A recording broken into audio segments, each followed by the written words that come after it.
তিস্তা, যমুনা, ব্রহ্মপুত্রের চরাঞ্চল, মাঠের পর মাঠ, সোনালী ধান, ফলনও হয়েছে বেশ, তাই গলায় তুলতে ব্যস্ত চাষিরা। এবছর চরাঞ্চলে বড় ধরনের বন্যা হয়নি, তাই ভালো ফলনের আনন্দের সাথে আছে দুশ্চিন্তা, কারণ জমিতে এবার পলি পড়েনি। এতে এবার ভুট্টা, মরিচ সহ সবজির আবাদে অতিরিক্ত কীটনাশক প্রয়োগ করেও পোকা সামলাতে পারছে না কৃষক। আগাছার সাথে বৃদ্ধি পেয়েছে সেচ ও কীটনাশক ব্যয়। বন্যা হলে ক্ষতি বেশি হতো না, কিন্তু লাভই মনে বেশি হতো। পানি হলে মনে করেন মাটি পড়তো জমির ভিতরে, সেই মাটিতে আমাদের ফসলটা বেশি ভালো হতো। এবার বন্যা হয় নাই, মনে করেন যে সমস্যা বুঝছেন, মনে করেন যে আপনার পোল পড়লে জমিটা ভালো হইতো, আবাদ ফসল ভালো হইতো, আপনার পানি সেচ কম লাগতো। আমাদের এবারে বন্যা না হওয়ার কারণে আমাদের এবারে ভুট্টার পোকা ধরতেছে বেশি মাত্রা, ওদের ফসল কমে যাচ্ছে। গত বছর ওষুধ দিয়েছিলাম 2 ফিরে, এবারে ওষুধ দেওয়া লাগছে 3 ফিরে 4 ফিরে পর্যন্ত দেওয়া লাগতেছে ওষুধ, তাও কাজ হচ্ছে না।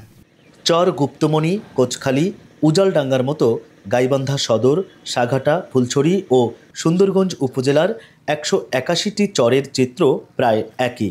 কৃষকরা বলছেন, বানের জলের উপর অনেকটাই নির্ভর করে কৃষির জীবনচক্র। একই কথা বলছে কৃষি সংশ্লিষ্টরা। তাদের মতে এমন পরিস্থিতি নতুন চ্যালেঞ্জের মুখে ফেলেছে এ অঞ্চলের কৃষি, নদী, মৎস্য খাতকে। হুমকিতে জীববৈচিত্র্য। বন্যা যে শুধু আমাদের ক্ষতি করে তা না, উপকারও করে। বন্যা আসার ফলে জমির মাটি উর্বর হয়, বিভিন্ন ধরনের যে কীটপতঙ্গগুলো থাকে, এই কীটপতঙ্গর বিভিন্ন অল্টারনেটিভ হোস্ট আছে, তারা যে সমস্ত ফসলে আক্রমণ করে, এই ফসলের যাতে অন্য কোনো ফসলে এরা আশ্রয় নেয় যখন ফসল উঠে যায়। যেহেতু বন্যা হয় নাই, ওই ফসলগুলো মাঠে ছিল, তারা ওই ধরনের ফসলে আবার আশ্রয় নিয়েছে। ভুট্টার ফল আর্মিওয়ার্ম এবং মরিচের কোঁকড়ানো এবং ঢলে পড়া রোগের সম্পর্কে একেবারেই সজাগ থাকতে হবে। আমাদের পরামর্শ নেন, তাহলে এই সমস্যার আমরা থেকে রেহাই পেয়ে আমরা একটা ভালো ফলন, যে চরের যে অর্থনৈতিক ফসল মরিচ এবং ভুট্টা, একটা ভালো একটা ফলন পেতে পারবো। পানি উন্নয়ন বোর্ড বলছে এজন্য দায়ী জলবায়ু পরিবর্তন, তারই বিরূপ প্রভাব পড়েছে চরাঞ্চলে।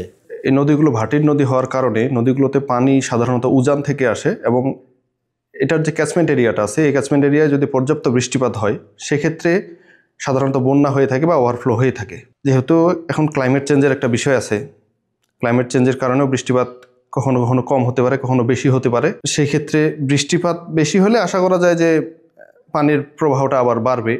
গাইবান্ধার 22টি ইউনিয়নে 181টি চর, দ্বীপচরে ভুট্টা, মরিচ, বাদাম, তিল সহ বিভিন্ন ফসল চাষাবাদ হয়।